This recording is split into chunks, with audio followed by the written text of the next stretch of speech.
I never imagined the day I'd be writing this. But here I am, pouring it all out because the weight is too heavy to carry alone anymore. David and I had been married for almost 10 years. Our life was simple. Morning coffee with the news playing in the background, split chores, text messages about what to pick up from the store. We weren't unhappy, but we weren't alive either. Our marriage had become routine. Intimacy was a checkbox, conversations were logistical, and most nights ended with us on opposite ends of the couch. Then Mark came to stay. David's younger brother had just gone through a bitter breakup and lost his job in the same week. I remember the phone call, David pacing by the window, nodding slowly, offering our guest room like it was nothing. He just needs a few weeks, he said. Somewhere to reset. Mark arrived with 2 bags and a crooked smile. He was the kind of man who made you feel like you were the only person in the room. Charming, disarming, a little too casual. He hugged me longer than necessary the first night, and when our eyes met, I felt something unfamiliar. Not affection, not desire, just awareness. I told myself it was nothing. The first few weeks were fine. Mark mostly kept to himself. He helped around the house, made jokes at dinner, and played music in the kitchen while cooking breakfast. One night, I caught him dancing with a spatula in hand, shirtless, music up loud while flipping pancakes. I laughed, genuinely, for the first time in months. He turned, smiled. "There she is," he said. "Didn't know you still had a laugh like that." That night, I couldn't sleep. It didn't start with a kiss. It started with noticing. I noticed how Mark looked at me, not with obligation or distraction like David, but with interest. He noticed when I changed my hair. He asked what I was reading. He offered to watch the kids so I could nap. He sat at the kitchen table with me when I cried over a late bill and didn't say anything, just listened. And in those late night moments, after the house was quiet, after David had gone to bed, Mark and I would end up in the kitchen, sitting close, talking in whispers. One night I said, "This feels dangerous." He didn't move away. "You don't look like someone who's afraid." I didn't sleep that night either. Something was building between us, a pressure, a pull. I didn't admit it then, but I wanted it. Not because I didn't love David, but because I felt invisible inside the shell of our marriage. And Mark saw me. I didn't know what to call what I was doing. Flirting? Escaping? Falling? All I knew was it was real, and it wasn't going away. David and I weren't fighting. We just weren't anything. He came home from work, loosened his tie, gave me a kiss that barely grazed my cheek, and asked, "How was your day?" And I answered, every day. Same words, same smile, same practiced rhythm. We had once been so in sync. High school sweethearts, college partners, young parents. We used to whisper dreams at night, building a home, traveling the world, opening a cafe together. But those dreams were long buried beneath laundry piles and unspoken resentments. And yet, we stayed, because that's what we were supposed to do. One night, I tried. I wore the silk nightgown he once loved. I lit a candle. I waited. David walked into the bedroom, glanced at me, and said, "Everything okay?" I nodded. He smiled, polite, distracted, and turned to check his phone. That was the last time I tried. The colder things grew between us, the warmer Mark felt in contrast. David didn't notice the way Mark and I sat closer at dinner, or how our conversations went longer, or that Mark started brewing my coffee the exact way I liked it. 2 sugars, splash of almond milk. He didn't see it. Or maybe he did and chose not to. There was one night I still can't forget. The power had gone out after a thunderstorm. The kids were asleep. David was upstairs reading. I was in the kitchen, lighting candles. Mark stood beside me, watching the flame dance on my face. "You're beautiful in this light," he whispered. I didn't move. I couldn't. His hand brushed my arm, lightly at first. Then it didn't leave. I whispered, "Don't." He pulled back immediately. "Sorry," he said, voice tight. It feels like you're drowning." My chest tightened. "I am," I said, barely audible. We didn't kiss that night, but everything had already changed. It wasn't just the tension with Mark, it was the absence of David. The quiet was louder than anything else. A few days later, I found a photo album from our early years. Smiling, sunburnt, tangled together on a beach blanket. I stared at the photo for a long time, wondering how two people who once looked at each other like that could become so cold. I left the album on David's pillow. He didn't mention it the next day, or ever. Whatever part of me had once believed we could get back to that place, it flickered out. And in the dark that followed, Mark's light pulled me closer. I knew the moment I was late. At first, I brushed it off. Stress, I told myself. Hormones, the shift in seasons. But the truth settled fast and deep, curling around my stomach like a knot that wouldn't loosen. I took the test alone, early in the morning, while the house was still quiet. I didn't even wait the full 3 minutes. The second line bloomed fast and dark, undeniable. Pregnant. My hand shook, my breath caught. I sat on the edge of the bathtub for what felt like an hour, staring at the test like it might disappear if I blinked enough. It didn't. David hadn't touched me in months. I didn't need a paternity test to tell me what I already knew. The baby was Mark's. The irony, David was starting to be present again, as if sensing I was slipping. He made dinner twice that week, rubbed my shoulders once while I did dishes, suggested we take a weekend away when the kids were with his mom. I nodded. I smiled. I said yes. And I said nothing. Mark, on the other hand, had pulled away completely. Since that night in the kitchen, he'd kept his distance. No more long talks, no more late-night moments. He left the house early, came home late, barely spoke to me, unless David was present. I cornered him one night when David was out.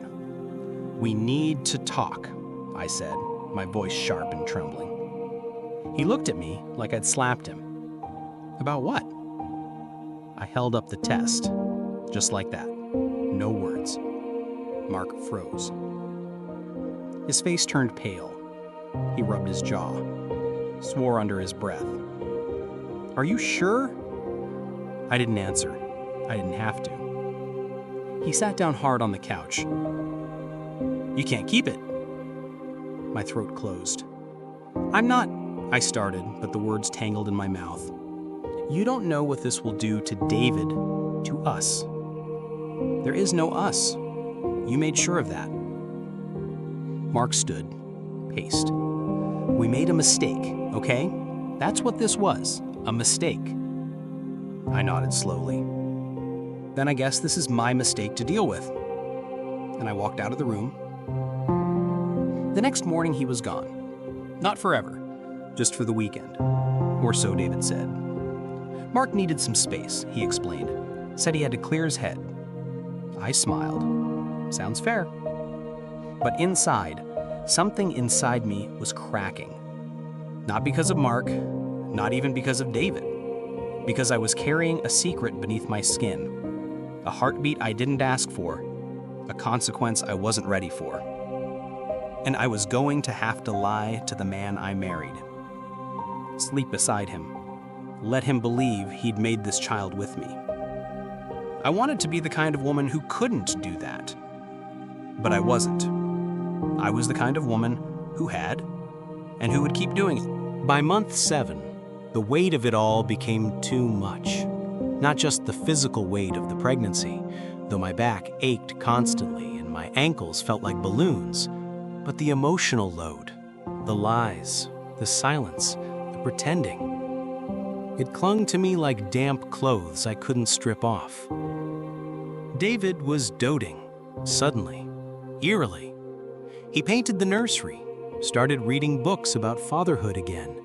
He'd lie next to me and rest his hand on my belly, feeling for kicks, whispering, "You're going to be just like your mom." And I would flinch. I hated that I flinched. I wanted to be grateful, to accept his tenderness, to believe maybe I deserved his kindness, even if I hadn't earned it. But I couldn't. Every time he looked at me, I felt like I was stealing something, borrowing a version of love I no longer had the right to. Mark still hadn't come back. He texted once, asking if I was okay. I didn't reply. The baby started kicking harder at night, rolling, flipping, taking up more space, like she was reminding me that soon I'd run out of room for secrets. I stopped going to family dinners. I told David I was too tired, too swollen, but really I couldn't bear to look his mother in the eye. She knitted a blanket for the baby, embroidered the name Hope into the corner. "We always need a little more hope in this world," she said, smiling as she folded it into a gift bag. I excused myself and vomited in the upstairs bathroom. At night, I'd lie awake, staring at the ceiling, hand on my stomach, counting the minutes until morning. I cried in the shower. I cried folding baby clothes. I cried when David sang softly to the bump. And one night, I screamed, not at anyone, just into the dark. I curled up on the floor of the nursery, fists clenched in a pile of pastel onesies, sobbing like something inside me had finally cracked. I told myself I'd tell him. I'd sit David down and say, "This baby isn't yours." That I'd made a mistake, that I didn't expect forgiveness, that he deserved the truth. But then I pictured him walking out, or worse, staying out of duty. And I stayed quiet. Instead, I smiled when he rubbed my feet, laughed when he made bad baby name jokes, held his hand in his sonogram room and nodded when he asked if I was okay. I wasn't. I was 7 months in and completely, utterly breaking. The lie didn't unravel. It exploded. It was a Sunday. Calm, forgettable. David had made pancakes, the kids were fighting over syrup, and I was folding laundry in the living room, pretending to belong in that moment. He found the envelope on the kitchen counter. It wasn't meant for him. It wasn't even supposed to be in the house. The midwife had printed out some blood test results, sealed in a folder I'd shoved into my bag and forgot. David opened it without a second thought, like any other mail addressed to me. And then, silence. I knew. I turned around and saw his face. Pale. Still. Mouth slightly open. He looked at me like I was a stranger who had just walked into his home holding a weapon. He held the papers up. Want to explain this? I didn't ask what this was. I knew. Blood type. Gestational details. Something I missed. Some marker that exposed me. He didn't shout. Not right away. He asked, "Whose is it? Just tell me." And I did. I said his name. David dropped the folder. For a second, he just stared at the floor, breathing hard, fists clenched so tight his knuckles went white. Then he moved. Quick. Violent. He didn't hit me, but he hit the wall, twice, hard enough to leave dents. Then he stormed out the front door and was gone. The kids watched from the hallway, silent. I couldn't move. I stood there, belly full, house full of ghosts, and listened to the sound of my own breath, shallow and terrified. That night, David didn't come home. He didn't come home the next night either. When he finally returned on the third day, he didn't speak. Just walked in, took his keys, his laptop, a stack of clothes, and left again. I asked if we could talk. He turned to me and said, "What is there left to say? You wrecked everything." I wanted to cry, scream, apologize, but I didn't, because he was right. Later that week, a text came from Mark. He knows. That was all. No apology, no ownership, just confirmation. I didn't reply. I stopped replying to anyone. Friends called, my sister texted. I turned off my phone. I lived in a house with too many baby things and not enough oxygen. I thought about telling the kids, but how do you explain to children that the world they trust just cracked beneath their feet? So I waited. I waited for David to decide if he wanted a divorce. I waited for Mark to become someone else. I waited for the baby to arrive and for the mess to stop spinning. But truth doesn't end anything. It just burns everything down. Mark disappeared.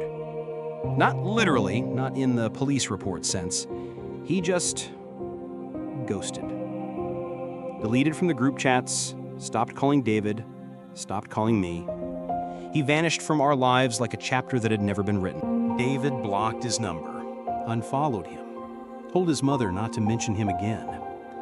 The family fractured down the middle, and I stood in the splintered center holding a belly that didn't belong to my husband.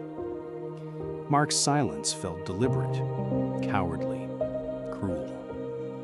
The man who had whispered to me in the dark, who had slipped his hands around my waist when no one was watching, who had said things like, "I see you," with his breath against my neck, he was gone, vanished into the safety of distance and denial. I called him once, just once. He didn't pick up. I didn't try again. David moved into a flat across town. He came by for the kids, stayed polite, refused eye contact. We communicated like coworkers in a company in slow collapse, brief, functional, devoid of anything remotely human. When I asked if he wanted to be present at the birth, he said, "Why would I?" Fair question. I spent the final month of pregnancy alone. The house felt too big, too quiet. The baby things mocked me. The crib David built, the stuffed elephant from his mom, the pastel-painted walls of the nursery. Some nights I would lie in bed and press my hands to my belly, whispering things to the baby I never said aloud. "I'm sorry. I don't know how to love you without remembering everything I lost.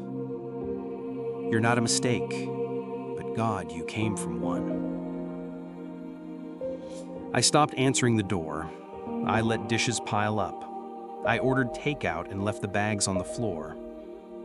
I stopped brushing my hair. I cried over cartoons. I laughed at nothing. I watched the sun rise through blinds I never opened. Mark wasn't there. David wasn't there. I was alone. And every movement the baby made inside me reminded me that something was coming, ready or not. Something I would have to face, hold, name, and raise. And no one else was going to help me carry it. It happened on a Tuesday morning. No dramatic water breaking, no rushed cab ride, just a slow, aching pressure that turned into something primal. I was alone. I called a taxi myself. The driver didn't ask questions, just glanced at me in the mirror, saw the way I was breathing, and drove faster. At the hospital, the nurse asked, "Where's your partner?" I lied, said he was on his way, but no one came. I labored for 9 hours, no hand to hold, no whispered encouragement, just pain and silence and the sharp smell of antiseptic. When they placed her on my chest, I didn't cry. I stared at her, this tiny, blinking thing with a squash nose and trembling fists. She let out a sharp wail that filled the room. I whispered, "You're loud already, huh?" She blinked.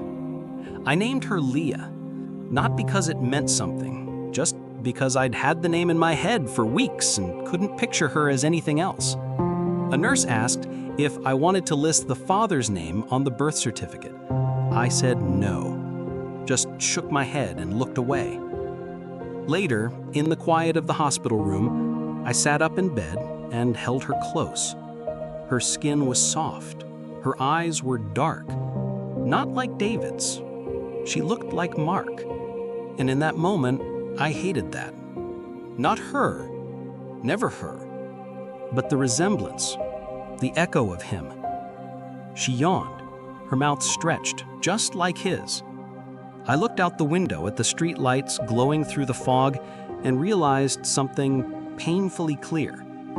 This was mine, all mine. The bed, the decision, the baby. No one was coming back.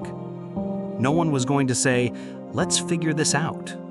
No one was going to offer to co-parent or fight for her or fight for me. This was the cost. I wanted someone else to carry part of the weight, but it didn't work like that. So I held her tighter. I hummed a lullaby I didn't remember learning. And when she slept, I stayed awake, watching the rise and fall of her breath, afraid of the quiet. Born without witness, no flowers, no balloons, no father, just a woman and the child that changed everything. It was 6 months later when Mark finally reached out. I was on the floor, folding a pile of tiny clothes for the third time that week, when my phone buzzed. Unknown number. I nearly didn't answer. I stared at it until it nearly stopped ringing. Then I picked up. Silence. Then, it's me. I didn't say his name. I didn't say anything. He exhaled hard, like he'd been holding his breath for months. I heard about Leah, he said. I should have been there. I stayed quiet. Can I see her? He asked. Just see her? I said yes. Not because I forgave him, not because I wanted to, but because she existed, and pretending he didn't wasn't working anymore. He came the next Sunday, brought a stuffed bear that still had the price tag on, wore cologne too strong, like he was trying to mask the past. He stood in the doorway like a guest. I didn't invite him in. He walked in anyway. She was asleep in the cot. Mark looked at her like he wasn't sure if he was allowed to breathe. She's so small, he whispered. She's growing fast, I said. My voice was cold. I didn't hide it. He reached down and gently picked her up. His arms were stiff, uncertain. She has your mouth, he murmured. She has your silence, I replied. His eyes flinched. I saw it. But he didn't argue. We sat in silence for a long while. Leah stirred, made a soft sound, and nestled deeper into his chest like she knew him, like blood recognized blood. Born without witness, no flowers, no balloons, no father, just a woman and the child that changed everything. It was 6 months later when Mark finally reached out. I was on the floor, folding a pile of tiny clothes for the third time that week, when my phone buzzed. Unknown number. I nearly didn't answer. I stared at it until it nearly stopped ringing. Then I picked up. Silence. Then, it's me. I didn't say his name. I didn't say anything. He exhaled hard, like he'd been holding his breath for months. I heard about Leah, he said. I should have been there. I stayed quiet. Can I see her? He asked. Just see her? I said yes. Not because I forgave him, not because I wanted to, but because she existed, and pretending he didn't wasn't working anymore. He came the next Sunday, brought a stuffed bear that still had the price tag on, wore cologne too strong, like he was trying to mask the past. He stood in the doorway like a guest. I didn't invite him in. He walked in anyway. She was asleep in the cot. Mark looked at her like he wasn't sure if he was allowed to breathe. She's so small, he whispered. She's growing fast, I said. My voice was cold. I didn't hide it. He reached down and gently picked her up. His arms were stiff, uncertain. She has your mouth, he murmured. She has your silence, I replied. His eyes flinched. I saw it. But he didn't argue. We sat in silence for a long while. Leah stirred, made a soft sound, and nestled deeper into his chest like she knew him, like blood recognized blood. Thank you for listening. If you enjoyed this story, don't forget to like, share, and subscribe. We release new captivating stories every week, and there are plenty more waiting for you right here on the channel.